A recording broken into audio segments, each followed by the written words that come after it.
Like the same way I picked up my camera and then, oh, what do you know? Something called YouTube appears, you know?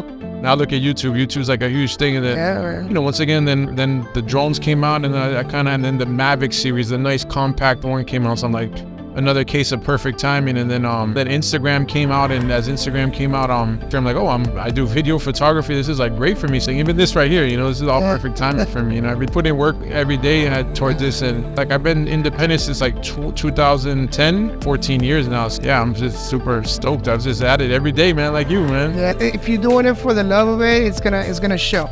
Anyway, welcome. My name is Jaime, and I am the host of the Creators on Air podcast.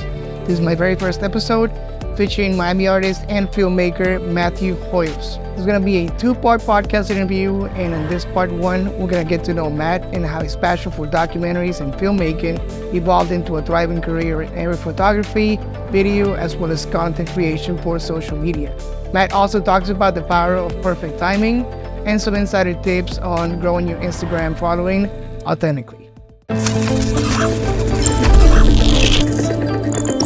All right, welcome to the show, my very first podcast with my guest today, Mr. Matt Hoyos, extraordinaire.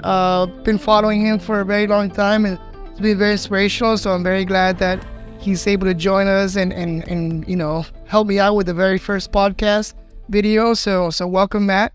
If you want to introduce yourself a little bit. So Matthew. So I'm an artist. I'm a content creator, drone artist, video director, producer, photographer. All of the above, man. You know how it is. Where you from? Like, what's a little background? So, I was born in Colombia. I was born in Bogota, Colombia, but I came here to Miami when I was like 1-2 years old. Okay. So I've been here missing Miami like all my life. So all I know is Miami. So I'm very Miami.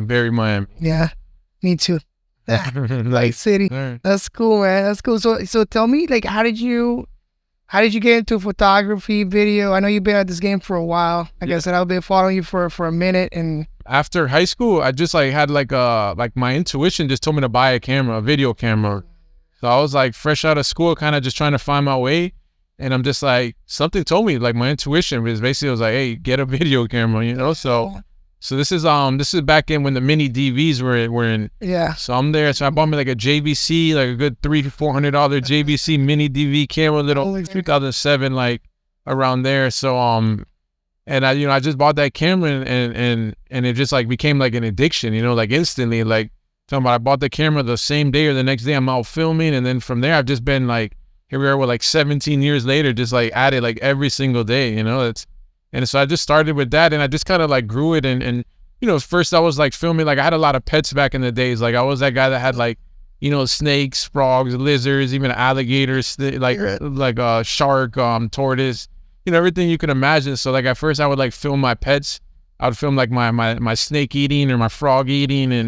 And so I was like, that's how I started.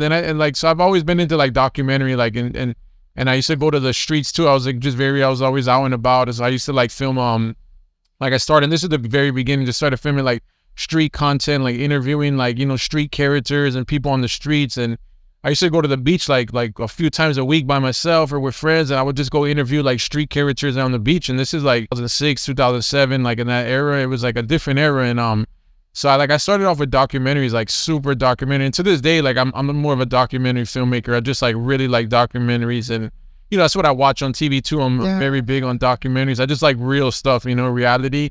So like I started with that, and I transitioned over the years. It just kind of like went from like documentaries, and then I started getting into like, well, me and my friends actually, coincidentally, like me and my friends, we started a collective. We had a collective, where it was documentary films, like short films with characters and street characters, a lot of like interviews and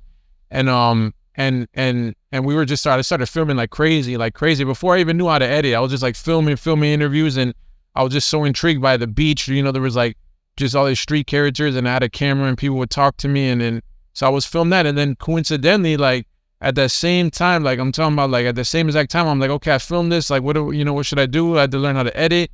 And then YouTube came out, like that's like 2006, 2007, when YouTube, like, also I was like, so I started a YouTube channel back then.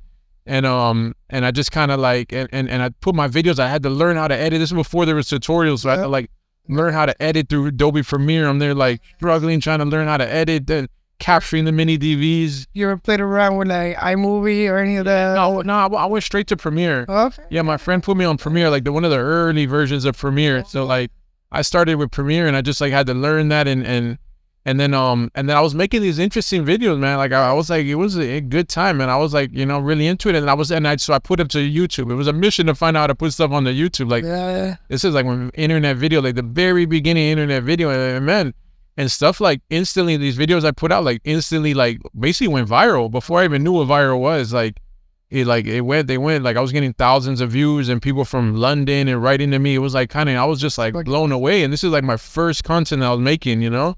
So it went well, and then you know, then from there I transitioned to you know, music videos and working with models and everything I kind of did, and some of it took off. You know, music videos started doing well. People started booking me to travel. I worked with artists and they kind of started blowing up and doing well just off the content, and you know, even had stuff go to TV, like True TV had bought stuff from me, Nickelodeon, and like. This was all in the very beginning. I'm talking about in the first couple of years of doing this. It was like when YouTube, I was like, wow, this is you know, I'm on to something, you know. So I just kind of took it and ran with it and just slowly but surely just kind of kept just building and learning and learning, and then yeah, just and here then I picked up the drone. You know, 2017 I picked up my drone. What was your first drone? The first drone was the Mavic Pro, the first one, yeah.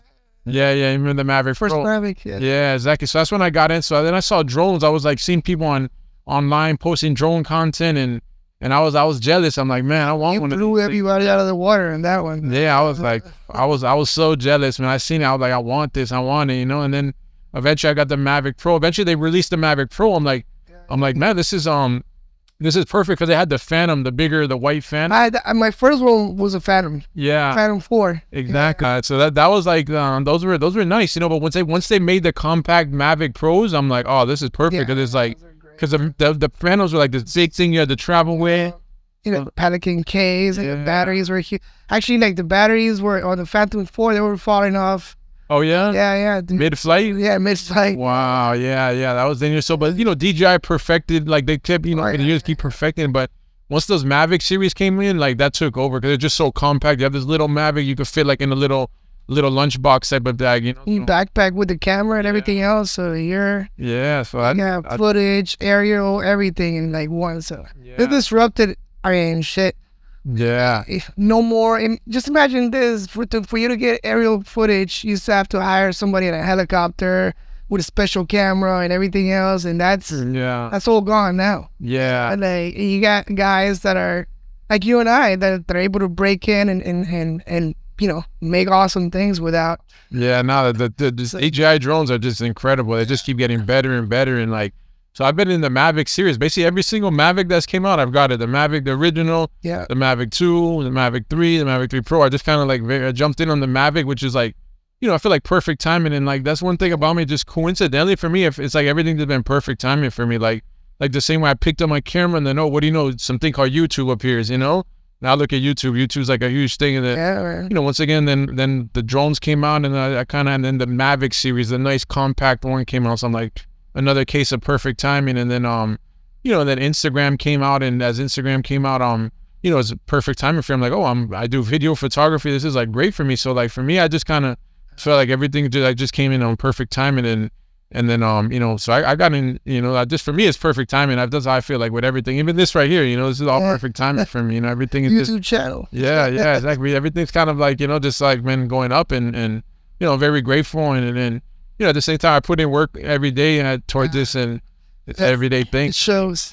Yeah, so like I've been at it since I think I like my last job. I've been independent since like 2010. So just like been independent for, you know, what's that, like 14 years now. So, you know, I'm very grateful. I have fun. I'm just super stoked. I was just at it every day, man, like you, man. Yeah, we're trying, man. But this is, I mean, I think if you're doing it for the love of it, it's gonna show. It comes through. So that's the good thing about it. Let me ask you another question here. So you talk about Instagram, right? Which, you know, like I'll say recently, but last couple of years, like you've been killing it on Instagram. And so like, what are your thoughts on Instagram? What are your thoughts on it right now? Also, like where it's because this thing has changed. Yeah. It always changes. Yeah. But it's I would say it's been a while since I posted anything on Instagram, but but the game's changed. It changes. Yeah, the algorithm changes. Yeah, I mean, so I got into Instagram. I've been on Instagram for like over like 10 years now. I must have got on there like, I don't know, like over 10 years ago. So like I got on there, and when I first got on there, I think there was no videos back then. It was just like photography. No photos. Yeah, it was just photography. And then over the years, it's like transitioned, and then videos became a thing on there, and then the reels came. Honestly, once the reels came, that's like when that kind of like, that really like did a lot of boosting for me. I know some people are like mad at the reels, like photographers are like, oh, the reels, they don't like it. But for me that did video, it was just perfect timing. Once again, I'm like, oh, these reels are pretty cool. I like it. I like how you could put music on it. Like that was like a big game changer, because like historically to put music, it was like illegal to use people's copyrighted content, and so like it wasn't. So now you could use copyrighted content like legally and put it on there, and then so the reels really like changed the game. So I'm real thankful to Instagram. Like they really, Instagram's gone well, but it took me years to get to where I'm at. Like the first 10 years, I was just like, I remember like just, I was kind of stuck at like maybe like 5,000 followers, and just kind of, and then my goal was like was to get to 10,000 followers. That was the goal, because I remember when you get 10,000 followers back a couple years ago, they would allow you to put links in your story or something like that. Remember that? So that was my goal, was to be able to, to be able to use links, which I don't even use these days, I never took advantage of it, but I barely do. But nah, so Instagram just kind of, but the last couple of years, once again with the drone stuff, like I started like, at some point I was posting all types of music videos and models and this and, that and city stuff. And then, but then once the drone came, I started kind of, pivoting towards the drone content on there, and then I got into the hyperlapses. The hyperlapses are really what changed the game for me, and like for, it just changed the game for so many people. The hyperlapses, once again, DJI like changed the game with the hyperlapses, and that kind of, because before my drone, I was very big on time lapses with the the DSLR time lapses. Like at some point I got into that heavy, and I was going for a couple of years, just like hitting so many time lapses. I would try to find the angles. I used to climb on top of buildings, man. I would like go to construction sites like in the middle of the night with my friend, carry my tripod and my camera 50, 60 stories up to the top of these like buildings that are up now. And this was before I had a drone. So I used to go do time lapses of the cityscapes, and I made a couple films of those. But then the drone came, and then it was made it accessible. To so many people. Yeah. Then the hyperlapse. When the hyperlapse came, I think that's when you started blowing up. Definitely started like, that's the hyperlapse game. Just because I changed like the hyperlapse came out in the Mavic 2 Pro. That was like maybe like 5 years ago or so, and then I just like, I don't know, I bought the Mavic 2 Pro, and then I was reading the reviews, and people were like talking about this hyperlapse feature. I was like, oh, let me check it out. I didn't even know what a hyperlapse was. Found out like, oh shoot, it's a time lapse, like a motion time lapse. Mavic 2 Pro, that's when it started. The Mavic 3, because that's when it came out. The hyperlapses, that's when they changed the game with that hyperlapse feature. They went, so like, then we went into the hyperlapses, and then I just kind of like got addicted to the hyperlapses. Other times I'm out every single night shooting hyperlapses. Sometimes I'm like under these sketchy bridges with all like the homeless people, and I'm just there flying my drone. The homeless people are looking at me crazy. I'm like, hey, how's it going? I'm just like, just to get that angle. So I just kind of went hard on the hyperlapses, and that just like took off, and then people really started liking the hyperlapses. People were like, this is nice. I mean, I loved it. I fell in love with it. Actually, you did, recently you had a workshop at ABC Photo, in which you kind of went through your process for time lapses and all of that stuff. So there's a science and an art to that. You have any YouTube videos or anything like that? I have a YouTube channel. I'm not like Matthew Hoyos. You go to youtube.com/Matthew Hoyos. So I have a channel there where I've been on YouTube for years. Speaking of YouTube, just to give a brief history, like I started with YouTube back like 2006, 2007 ish. And I had some ups and downs with YouTube. That me and YouTube had a rocky relationship, to be honest. So they kind of banned me for years ago. I was posting like my animal videos, and they were a little intense, and the street character videos, which were kind of, so me and YouTube, like they banned me. They banned my IP. Really? Talking about like 2009 ish. They banned my IP. Like I wasn't able to like make a YouTube. They banned me, and so I've been through that like so long. So then, I stopped kind of using YouTube so much on my own channel. I was banned. I couldn't even make a channel. But then I got back into it. I have a channel and I have stuff up there, and I have like episodes from traveling. I like to do traveling. Yes. So I've, Medellin, Costa Rica, New York, Colombia. I have a lot of stuff there. I also have some of my hyperlapses films because like every year I put out like a new hyperlapse. Miami 305 March, right? Yeah. I'm very like March, like 305 day. That's my day to release. So I always drop some Miami related content. So I have my YouTube channel there where, you people could see stuff. But I want to be more consistent on YouTube. Like YouTube's like a very nice platform. It's for like longer videos, you know, whereas Instagram's the more shorter content. So it's a good thing. And I'm trying to push I have a lot of episodes that I'm sitting on, I'm editing. The process is very like, it can take that long. Takes time, man. Spend hours here sometimes. Like, yeah. So I have long nights. I'm sitting on a lot of good content, man. And I have like for example, I was just in Rio de Janeiro, Brazil. Yeah. And I shot like I got like so much cool content. I went to the Christ statue. I'm over there flying the drone there. I'm all through like Brazil, Copacabana, and like I got a few episodes that I'm sitting on that's gonna make it to YouTube, sooner than later, hopefully, So that's coming. But yeah, definitely YouTube.com/Matthew Hoyos. Yeah. So and by the way, if you're watching this, there'll be a link on the description so you can click on his channel and all his social media. So you check it out, especially his Instagram. He's crushing it on that. Instagram's been so good to me. Yeah. That I'm just being real loyal to them and just keeping my content. Like if you want to see my content, you go to Instagram and it's just funneling everybody through Instagram. I think that's kind of like my strategy right now at the moment. So like I'm very grateful to Instagram. Instagram's been very good to me. So tell me about the hat. The hat, man. The hat is a big thing, man. And so like I don't know. I'm like I don't know. A couple years ago, I just kind of like after when COVID hit.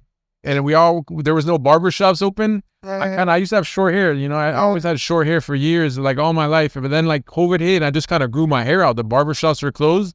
So I just kind of let my hair grow. I was like, well, there was no need in cutting my hair. I'm like, we're stuck in here. So I just kind of slowly grew my hair out. And at first I wasn't liking it. I'm like, I'm not really liking this so much. So I'm like, all right, let me just keep growing it. Then eventually I kind of grew it. I started liking it. And then like, I don't know, I just kind of picked up a hat. I think I was out in Tennessee or something. I'm like, let me get a hat, And then it kind of stuck, man. It kind of stuck. And then I started liking it. And now it's like my look, Like your signature. Yeah. I come, right? You also travel with it and everything, right? Yeah, I travel. And everyone looks at me like, what is this thing, And I like it. I just kind of, it's a look. I've been a couple years in now. And, but it's kind of cool because sometimes I'm outside in I'm going places in Miami, and people like recognize me, like a lot of it because of hat. Yeah. People see my hat and people recognize me from like Instagram. I'm like, wow, I'm still blown away anytime someone's like, hey, what's up? Like I'm like, wow, but it's like the hat really is like a recognizable feature, so. But I like it, I like it. It's not really, I'm not really one to follow like any trends or anything like that. I just kind of picked up a hat, like 4 years ago or so, and I've just been kind of rocking it, man. Nice, man. I really enjoy it, dude. Yeah, man. Oh, man. So, what are some of the current projects and things that you're working on now? That you want to share, obviously. Yeah. Probably some things that you're working for clients that you can talk about, but, Well, right now, man, I'm share. like, but work, I have, so basically we have like client work, we always have our client work, and then we have like our own like passion projects and stuff like that. So, I'm with clients. I'm just so busy right now. I have so much work. From here, I'm going to the studio to go work, and I was shooting earlier today, and I'm just like, I've been booked up with a lot of client work. But on my own stuff, I have like, I have so many ideas, man. You know how it is. Ideas, like I'm just consumed by ideas. These are there, and then the time is what. It's just like, and it's frustrating. How do you find time to do your passion projects, dude? Man, I'm still searching for it, man. I have to, then you do gotta like. It's tough. You just gotta find the time, man. And it basically sucks because sometimes you're taking time away from your family, your friends, and and stuff just to do this, but. My friends and family, they're used to it by now. I've been at it for so long. They know like Matthew's somewhere in the studio. If he doesn't answer, he's in the studio and he's working. But now I have a lot of projects like for my YouTube channel. I wanna push that on my channel some more. And I have the content. I'm sitting on the content. I just haven't edited because I want to put some long format stuff. So I'm working on. Like last year I did a road trip up to New Hampshire and Massachusetts for the fall. Like around this time of the year, October. So I have like a whole beautiful episode that I'm working on there, which is the fall foliage that I have that. I have episodes I just was at Rio de Janeiro a couple months ago for my birthday. I have a whole beautiful episode there that's like amazing stuff. Like, and I got like such amazing content. It's overwhelming. It's overwhelming. And then And you do everything yourself. You cut, edit everything yourself. I'm like, yeah, I'm very like particular. So like I basically do everything by myself. Yeah, every single thing. So it takes longer to get things done. You know, it takes longer, but I am in the process. I actually have like an editor that I'm building up right now. So I'm in the process of like, because it's to the point where like I just can't. I need help to have, especially for client work. It gets so busy. Yeah, exactly. So I'm at the stage where like I'm building up an editor right now, and I want to build up a whole team. And I've throughout the years I've trained people, and they've gone on to do great things. But now I'm like I need I'm building up a team right now as we speak. So I have an editor that I'm building up, and just to get more productive and put out this content, because I'm sitting on a lot of gold content right now in Miami, and then I have ideas for like I have these series, some documentary series that I want to do for Miami. I got some Instagram series that I want to do. I have these series so it's like I have all these ideas, but I'm like, it's hitting me like, man, you can't do this by yourself, man. You need to get the team right, So I got, I'm working on that. So I plan to be like putting out even more and more content, so it's in the process, but there's a lot of good stuff. I don't want to talk too many details because I have some movie ideas too. Oh, nice. I got some cool movie ideas that I've been scripting over the years too, and I'm like, I'm patient with it. I'm patient, stuff takes time. Like these movies that people watch on TV, like these could be 5 years in the making with like writing and even longer and stuff. So it takes time. You just got to be patient with it. But right now, building the team is a focus right now. Yeah, to get more productive is definitely one of the focuses. All right, that was the first part of the interview. Stay tuned for part 2 coming up, in which Matt will give his personal recommendations for the best content creation gear. Don't forget to like this video. It really helps with the algorithm. And also subscribe to the podcast and to the YouTube channel. I have some really interesting guests coming up in the next few weeks. Stay tuned.